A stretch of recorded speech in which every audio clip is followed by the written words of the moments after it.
Madame la Présidente, Mesdames et Messieurs, permettez-moi tout d'abord de remercier le secrétariat de la stratégie internationale pour la prévention des risques de catastrophe pour la préparation et l'organisation parfaite de cette troisième session à laquelle je souhaite plein succès. Je voudrais également profiter de cette occasion pour exprimer la solidarité de l'Algérie envers le peuple japonais suite au gigantesque séisme du 11 mars 2011 et envers toutes les nations frappées récemment par les catastrophes. Cette session qui nous réunit aujourd'hui nous permettra d'échanger nos expériences et nos points de vue sur les méthodes adéquates et les mesures appropriées pour prévenir et réduire efficacement les impacts négatifs des différents risques majeurs qui menacent le bien-être de nos populations, hypothèquent le développement économique et social ambitionné par nos pays et perturbent les écosystèmes de notre planète. C'est pourquoi la prévention doit s'imposer à nous comme l'élément essentiel et prioritaire dans toutes nos démarches dans ce domaine. Madame la Présidente, l'Algérie fait partie d'un continent qui, de par sa forte vulnérabilité écologique et économique, paye un lourd tribut aux catastrophes naturelles. Le manque de moyens financiers et techniques ne permet pas, en effet, d'asseoir une stratégie de prévention en la matière, ce qui conduit le plus souvent à des drames humains immenses.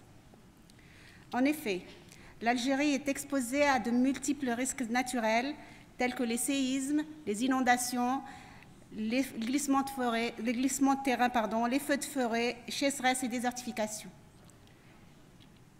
Pour faire face à ces menaces et tenant compte des douloureuses expériences vécues, l'Algérie s'est dotée d'une stratégie régulièrement actualisée et un certain nombre d'outils permettant d'entreprendre des actions visant à réduire les risques.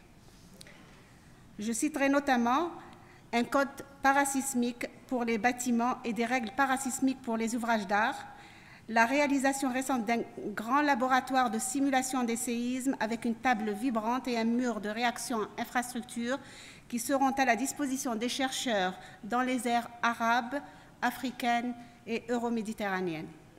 La réalisation d'un projet de coopération avec le PNUD visant le renforcement de capacités pour la réduction de la vulnérabilité aux catastrophes naturelles dans pas moins de 9 wilayas pilotes.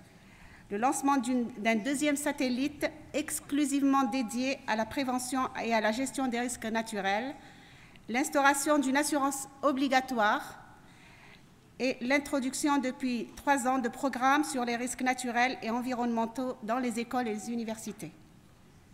C'est dans cet esprit et suite au séisme de Boumerdès qu'une loi a créé une délégation nationale aux risques majeurs chargée de l'évaluation et de la coordination des actions de prévention. Elle constitue également la plateforme multisectorielle et pluridisciplinaire telle que recommandée par le cadre d'action de Hyogo. Ces efforts sont certes nécessaires mais encore insuffisants pour l'Algérie et donc elle s'attelle sérieusement à les approfondir pour permettre une meilleure prévention et assurer le bien-être de sa population. Je vous remercie.